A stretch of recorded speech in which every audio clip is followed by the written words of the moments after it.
one of the things that has been core to the Honnold Foundation's approach and values is thinking about how do we advance environmental sustainability and combat climate change in a way that really benefits marginalized communities first and foremost. I recently heard somebody refer to philanthropy as risk-tolerant capital. I really like that because I think we have the ability to think about human and planetary impact without thinking about financial ROI. I often get asked about risk because Alex, our founder, is famous as a climber who climbs without ropes.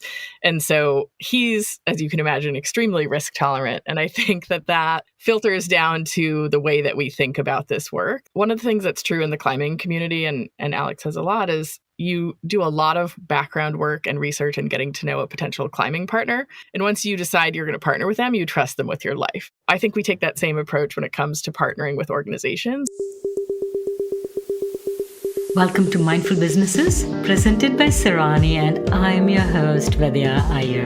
In our podcast, we bring to you organizations that are mindful in their practices and processes.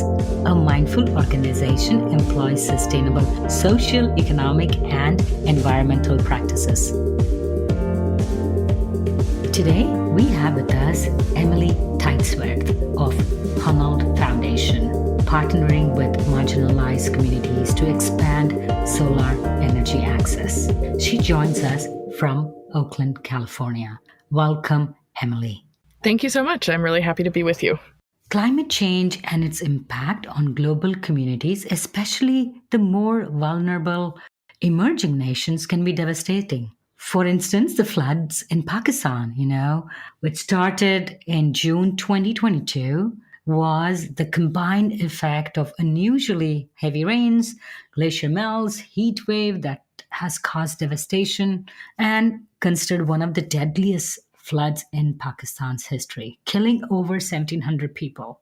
In some ways, the impact of consumption and practices of, say, a suburban American home is impacting nations far and wide. There seems to be a sense of unfairness in this, isn't it? Absolutely true. And I think, it's interesting you bring up fairness because that was really core to why the Honnold Foundation was founded in the first place. And our founder, Alex Honnold, is a rock climber who started the foundation in 2012 when he was still living in a van and climbing all over the world. And he started to be exposed to all of these remote communities, in Borneo and Chad and even here in the US that didn't have access to electricity or were relying on dirty energy like diesel and coal, and was really, I think, deeply struck by that sense of unfairness that in the US we're consuming at such a huge rate. And then these other places that may have no access to electricity are the ones that are bearing the brunt of climate change. From that sort of original realization that he had at that time, he decided to focus on solar energy because it's a way to positively impact the environment, and it allows these so-called frontline communities that are really facing the brunt of climate change to chart their own course of development. And, as we've seen in a lot of different ways, the sort of goals around just transition to renewable energy can be really challenging when you think about community self-determination and development. And the genesis of the Honnold Foundation was really focused on how do we right some of this unfairness in the climate crisis, and how do we really put communities in the driver's seat, so to speak, in terms of charting their own course towards renewable energy. When was the Honnold Foundation started? 2022 was our 10th anniversary, so we've been around for a little over a decade now. And we really started, I think, quite small with some seed funding around the globe and have grown pretty rapidly over the last 10 years. In 2022, we gave out $2 million in funding, and that is really focused on frontline communities and community-based organizations. And I think doing this podcast, I'm sure that you've seen there's often sort of a split between these conversations about community and human development and environmental sustainability. And one of the things that has been core to the Honnold Foundation's approach and values is thinking about how do we advance environmental sustainability and combat climate change in a way that really benefits marginalized communities first and foremost. And so I'm happy to say that last year alone, we gave out $2 million in funding to local communities around the world, ranging from Ladakh in India to islands in central Nicaragua and Navajo Nation here in the US. That really spans the globe. The dollar really goes a long way in countries like India, where the conversion rate is around 82 to 83 rupees to a dollar. So you can impact lives, and your impact can be more pronounced in some of the countries where the dollar is pretty strong.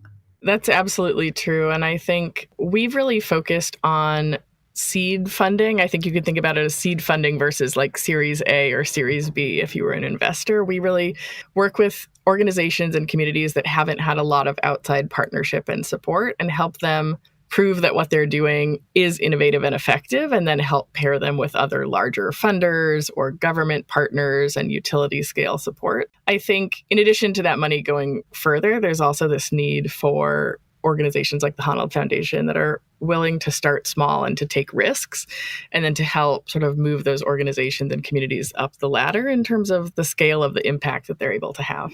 How do you assess risk? Because, nonprofits are usually possibly volunteer based, very small, and you want to impact the small ones. How do you know they will exist and use your funds per your terms? I recently heard somebody refer to philanthropy as risk tolerant capital. I really like that because I think we have the ability to think about human and planetary impact without thinking about financial ROI. To us, it really isn't, it doesn't matter if their solar system turns a profit in 5 years. It's about what it's doing for the community. And often that does bear financial fruit eventually, but we can really focus on these other pillars. And so I think often we are in this position to be able to take these innovative risks and provide proof of concept to other funders. One example that I like to share is an organization that we've worked with in the Amazon in South America called Cara Solar. So they piloted a solar boat design. Instead of using diesel-powered canoes in the Amazon, which pollute the air and the water, they created a solar-powered boat. And, a lot of funders and other supporters were skeptical that it would work, but we were able to come in and provide seed funding for them to create the first prototypes. And then once that was proven to be successful, they were able to scale that up across the Amazon. And they even now have partners in the South Pacific that are using the same design. And so it's being funded by social impact investors because we were able to help them create this proof of concept. And so I think that lens on risk and thinking that, we can really put the communities first and then the ROI comes later has been really, I think, fundamental to how we think about risk. And I often get asked about risk because Alex, our founder, is famous as a climber who climbs without ropes. And so he's, as you can imagine, extremely risk tolerant. And I think that filters down to the way that we think about this work, that it's not so much a failure if a project doesn't work out as a learning experience. And almost in some way fatalistic, right? This has to happen, and this is how I want it to happen, and everything else will work out. That sort of seems to be the philosophy.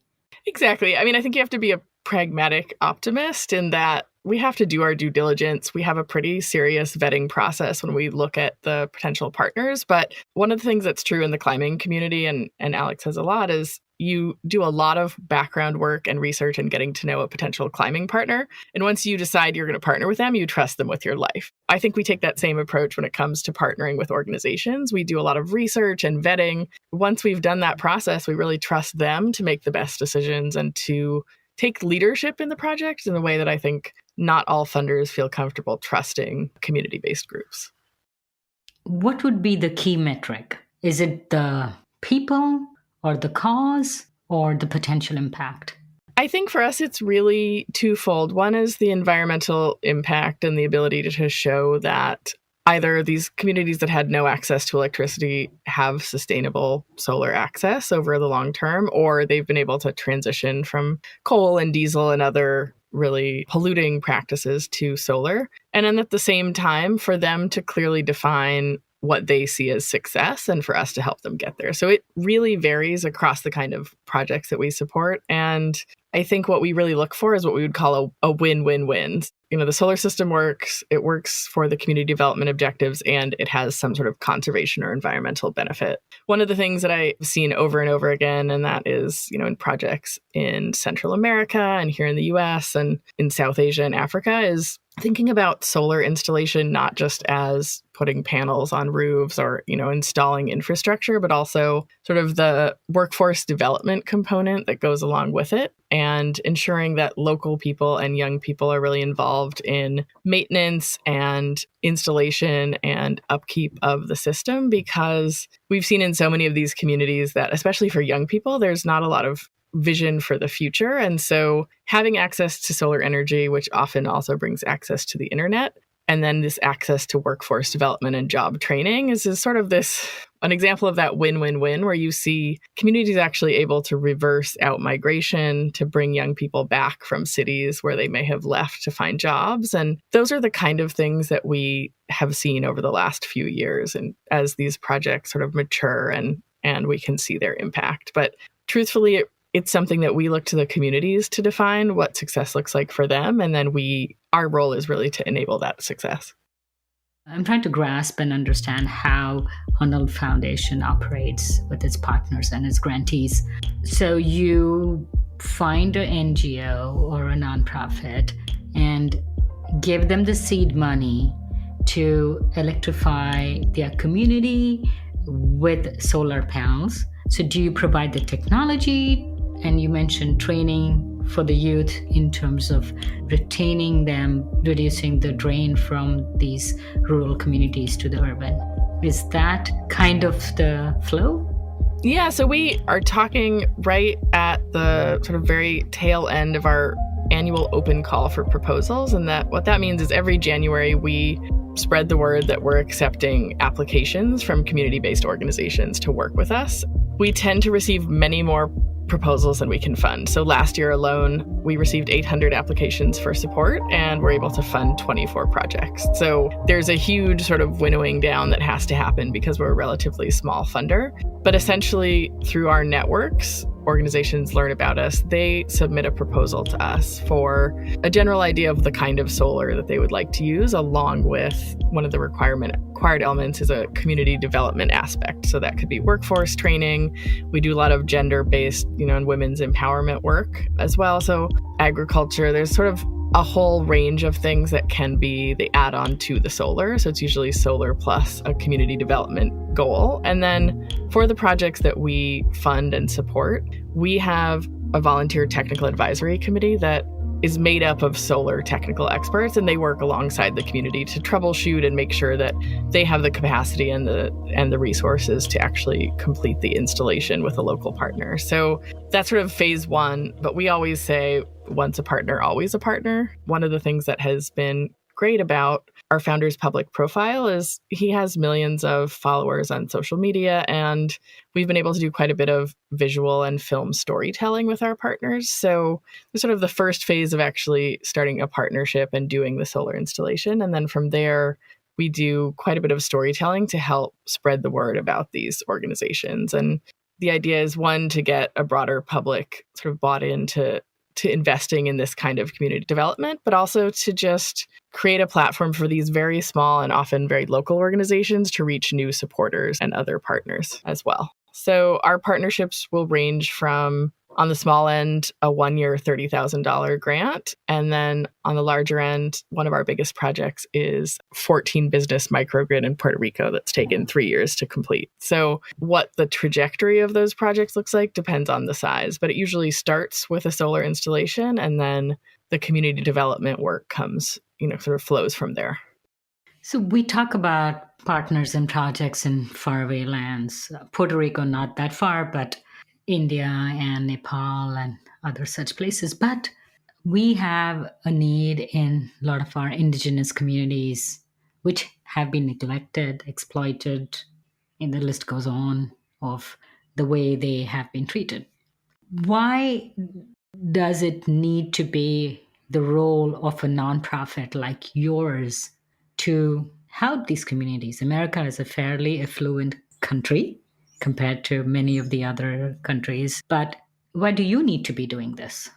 One of the things we always hope for is to eventually work ourselves out of a job here. I think part of it is scale and access to resources in some of these communities. So we've been funding work in the Navajo and Hopi nations for quite some time, and that is often, it's solar and workforce development, specifically for communities that never had any access. So we're relying on small, home generators for electricity at best. That's been a hugely transformative process, but it started at a really small scale that was too small for like a government partner to take on. And so that grows and there's this track record of success. They've started to attract state and federal partners to scale that up. And that's something we've also seen. We've been doing some work in West Virginia in coal country with this incredible organization called Coalfield Development. So that's a very, impoverished, coal-dependent region. And we partnered with them early on to do workforce development and solar installations in several communities. And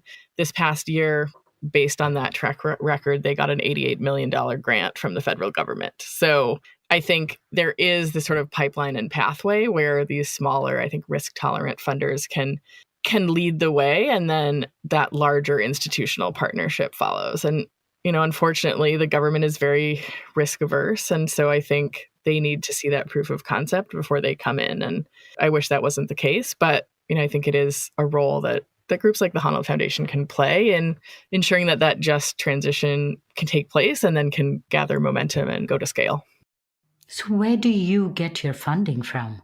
We're lucky in that our core operations costs are covered by our founder, Alex. And then from there, the rest of our funding each year is generated from a combination of individual and corporate donors who partner with us either on one specific project or just invest in the success of the organization overall. And in the early years, that really came from Alex's fame and notoriety as a climber and his network. And I think because there are a relatively small number of organizations like the Honnold Foundation doing community-centered solar energy development, that has grown over time to include a network of businesses and individuals who are really invested in our approach to supporting both people and the planet with frontline communities in mind. Often when people evaluate nonprofits, they use the overhead ratio. Or what is your overhead ratio? It's such an interesting conversation because I think for us, ours is very low. We spend probably about 10% of our budget on overhead. And that is because so much of our funding goes out in the form of grants. But one of the things that's starting to happen, and I'm really a proponent of, is shifting that thinking a little bit to value the role of operations and fundraising and all of these sort of backbone pieces that go into making a nonprofit successful. So especially a direct service organization is going to spend more money on operations, and that really allows them to be effective in their work. And so I hope we can shift that thinking a little bit more and think that we happen to be able to not spend a lot of our money on operations. But, if you think about the corporate world, nobody's questioning a huge marketing budget. But in the nonprofit world, that's, seen as somehow bad management. And so I think shifting that lens a bit is another of the things that we're working on with our partners. They have to invest in their people and their operations to be successful in the long term. So you started working at the Honnold Foundation about a year and a half ago. What is your background? Did you always work in a nonprofit space? Yes and no. So I finished college around about 20 years ago and immediately went to work as a wrangler on a horse ranch in the Arizona desert. So nothing at all to do with what I do now, but when I was working there, it was sort of the beginning of the border crisis here in the US. And there were people traveling through the land where I worked every day. And I started to talk to them and learn more about their stories and realized that, I could feel like I could escape into the desert, but nonprofit work was going to follow me wherever I went. And so I ended up doing a lot of work with migrant workers here in the US and started to think about especially girls and women and the role that sort of gender empowerment and leadership for girls and women can play in economic development. And that led me to work in leadership and advocacy for local organizations that advance girls and women's rights for about 12 years. But as I went through that work, I realized that, girls and women are the most affected when it comes to climate change. They're the ones that have to find water and carry firewood and clean up after a flood. And so I started to see that in the gender space, there really wasn't a lot of conversation about environment and climate change. And it just became more and more urgent in my mind that we needed to focus on that. And so when this opportunity to work at the Honnold Foundation came up, it just seemed like a perfect marriage of those two priorities. We do quite a bit of work around women and girls, and there is this clear focus on renewable energy and environmental conservation. So I sort of steadily trended in that direction over time. But I think for me, it really is always with this lens of what does this mean for people, and particularly the most marginalized among us, because environmental sustainability is nothing if it's not bringing people along. And I don't think it's going to work in the long term either. So that's really the lens that I bring to this work. I mean, I'm not a rock climber and I wasn't a solar energy expert when I joined the Honnold Foundation, but I think we're at this point in the climate crisis where it's an all hands on deck moment. And I think we all have different expertise to bring to it. So it's exciting to see both nonprofit and for-profit businesses really leaning in a really more direct way on climate, and also recognizing that, big bet technology innovation for climate is important, but ultimately it's not going to be a just transition if we don't have leadership from communities on the front lines. So. Why did you pick, or Honnold Foundation pick, solar as means of energy? 10 years ago when the Honnold Foundation started, I think it wasn't necessarily clear that we would make the transition to renewable energy. And now it's a lot more clear. But that started to be our focus really because it was the most adaptable, accessible, and low-cost renewable energy option. To do hydro or wind requires a level of investment and sort of technical sophistication that is a lot harder to achieve for frontline communities. And so that started out, as our original focus. And we currently have a pipeline of about $120 million of projects that we've not yet been able to support that would do incredible things for the communities where they take place. And so given the sort of almost overwhelming level of need and interest for this kind of work, we've decided to stay the course in solar because there's not a lot of other organizations doing this. As technology develops and new opportunities come up, that may change. But at the moment, it still really is the most low cost and adaptable form of renewable energy for frontline communities. And so that will continue to be our focus as long as it's the best fit for the places where we work. I don't know if your paths have crossed the paths with another organization which was featured on Mindful Businesses, the Barefoot College Thilonia in Rajasthan. It's just a heartwarming story, and it hits all the points that you want to work on. I was just listening to your podcast episode with them, actually. So yeah, really incredible work. And that is sort of the kind of organization that we look for and partner with, that are thinking about, holistically, what does development look like for the poorest and most marginalized people? And then how can we as an organization that focuses on energy access really enable their advancement? Pretty incredible work there. So when we talk about impact, another organization which goes hand in hand with your endeavors is the Levine Impact Lab. Talk about how Peter Levine and Alex Honnold came up to start this partner organization. Cool story that starts with Alex and Peter becoming friends over several years. And the Levine Impact Lab is actually an initiative of the Honnold Foundation. So it's part of our organizational structure. And it's something that has been endowed by tech VC Peter Levine, who's an early stage investor in a lot of the big, California-based tech companies, and also a climber and environmentalist. And, I think as he has started to think more about his philanthropy, he and Alex had conversations about what that could look like in the context of the work of the Honnold Foundation, and how he could actually not only use his philanthropy, but his expertise advising companies and organizations to support our partners and our grantee organizations. How can a VC who is always in the private space, and in my mind, VCs are always looking for a 4X or a 2X or an 8X, come to the space where it is high risk and low return or zero return? He's not a typical VC, but he does bring that lens. And ultimately, what we decided to partner on is thinking about, if he's going to invest in a company, he's not just giving them funding. He's also working as an advisor and mentor, connecting them to other resources, and investing in sort of their backbone and operations in a way that really doesn't happen in the nonprofit space. So I think there's a shared recognition between Peter, Alex, and the Honnold Foundation staff that really, for too long, nonprofits have been expected to tackle the world's toughest problems with nowhere near the resources that they need. And so with Peter's partnership, we're offering unrestricted funding, leadership development, and then coaching from Peter and other industry leaders to the leaders who are running these nonprofits. I think it's a way to enable their long-term success. And, he's not looking for financial ROI here. It's really about how do we enable nonprofit organizations to have long-term success, and particularly environmentally focused organizations, using some of the tools and skills that he's built up as a VC over the last,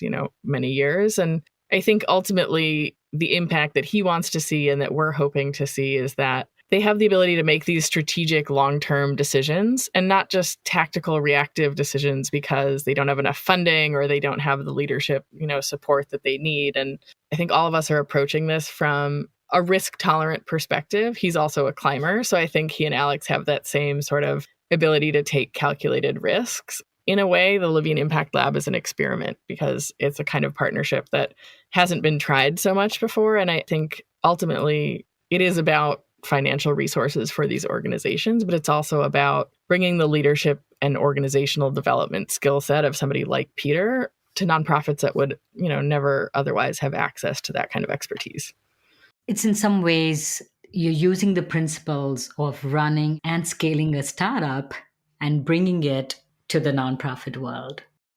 That's exactly right. And I think, recognizing that these are complicated problems, right? These organizations are working on climate and gender empowerment and workforce training and all of these very difficult and interlinked problems, and that they need that kind of support over the long term to really be successful. And so each organization that joins the lab, we offer a 3-year commitment. So they get unrestricted funding, mentorship, and this kind of coaching over a 3-year period so that they know they have this runway to build up new and innovative programs. And they're not just sort of like a lot of nonprofits kind of scrambling month to month or year to year to make things happen. I'm not sure if you know, Mindful Businesses is a nonprofit. And we struggle with that. We are bootstrapping at this moment and self-funding, but we are pretty passionate about the cause. Yeah. So I feel your pain. Yeah. Yeah, I think anyone that's run a small nonprofit and thought okay, well, we have a 1-week runway or a 3-month runway, and how do we make decisions in that context? You're not able to make the most strategic or thoughtful choices just because of that sort of financial reality that you face. And so I'm really excited to be able to offer this because I've experienced that running various nonprofits, that kind of stress makes really good decision-making difficult. And so I'm excited to see what that does for some of these organizations, and hopefully, it can help them scale and deepen their impact in ways that we're not sure what that's going to look like, but we really are here to partner with them and help them determine what that looks like over the next 3 years. So what has been the financial impact of Peter Levine's partnership with Honnold and Levine Impact Lab? He's a really thoughtful and supportive partner, and he endowed this Levine Impact Lab with a $5 million gift to the Honnold Foundation. So that really helps us launch and take to scale the first cohort of partner organizations within the lab. And then the hope is, alongside Peter and some other partners, that we continue to grow that both in the US and around the world, because I think, there's not a lot of organizational support like this in the US, but it's almost non-existent outside the US. And so for us to have a Latin America Spanish language cohort of Levine Impact Lab partners, for example, fills a gap in that kind of support to grassroots organizations that, significant here in the US, but only more so in other places. And so I think for both Peter and the Honnold Foundation, this is something that we want to see grow and change and evolve over the years to come. So this $5 million foundation gives you a payout of about $25,000 at 5%, around that much? It's not actually an investment fund. It's just purely philanthropic support for these organizations. So they will get grants, and then, they're responsible for creating impact for their communities and environmental impact as their deliverable, so to speak. But they're not actually paying back this money. It's purely philanthropic. An interesting point that you bring up, because a lot of foundations have big endowments and they only spend out 5 or 10% of that endowment every year. And one of the sort of core values of the Honnold Foundation, and one of the things that drew me to work here, is that we are pretty strongly anti-endowment. We feel like this is the rainy day. And so as much funding as we're able to raise and bring in a given year, we give out as much as possible of that. So we are far exceeding what you would think of as a typical foundation, and that's giving out like a small portion of that endowment and investing the rest of it in various funds and that sort of thing. We really feel like, especially when it comes to climate and energy, we need to be moving as much money as possible, as quickly as possible. And so I think that's one thing that sets the Honnold Foundation apart from other foundations and nonprofits that do this kind of grant making, is that we have never, and we will never have an endowment as an organization. What are your next steps? With the Levine Impact Lab, we're going to be launching our first cohort of 4 organizations and 12 individual leaders starting this April, and we're really excited to see that take off. We'll also be funding a new round of between 20 and 30 new partners in May of this year, and those will range from Indigenous nations here in the US to community-based organizations in Madagascar and the Amazon. An exciting point in the year where we get to see all this potential start to unfold. And, I think the most exciting part of our job is to be able to send that money out and see the impact that it has for frontline communities. So our focus at the moment is really on launching the Levine Impact Lab, and then resourcing a whole new generation of partner organizations and helping them scale. Wishing you all the best. Emily Teitsworth of Honnold Foundation, thank you so much for coming on Mindful Businesses. Thank you for having me. You're listening to Mindful Businesses, produced and hosted by Vidya Iyer. We would love to hear from you. Send us an email to info@mindfulbusinessespodcast.com. If you learned a thing or two from this episode, share it with one friend. Click on the subscribe button to be the first to learn about our latest episodes. We recorded this podcast in Buffalo, New York. Theme music was conducted by Tatum Gale. Roseanne Kurian is our marketing assistant. Constance Thurmond of Cora Insights is our nonprofit consultant. Our advisors are Jim Stone and Anupama Pastrija. This is Vidya Iyer with Mindful Businesses. You're listening to Mindful Businesses, produced and hosted by Vidya Iyer. We'd love to hear from you. Send an email to info@mindfulbusinessespodcast.com. If you learned a thing from this episode, share it with one friend. Click on the subscribe button to be the first to learn about our latest episodes. We recorded this podcast in Buffalo, New York. Theme music was composed by Tatum Gale. Roseanne Kurian is our marketing assistant. Caitlin Karat is our podcast editor. Constance Thurmond of Cora Insights is our nonprofit consultant. Our advisors are Jim Stone and Anupama Pastrija. This is Vidya Iyer with Mindful Businesses.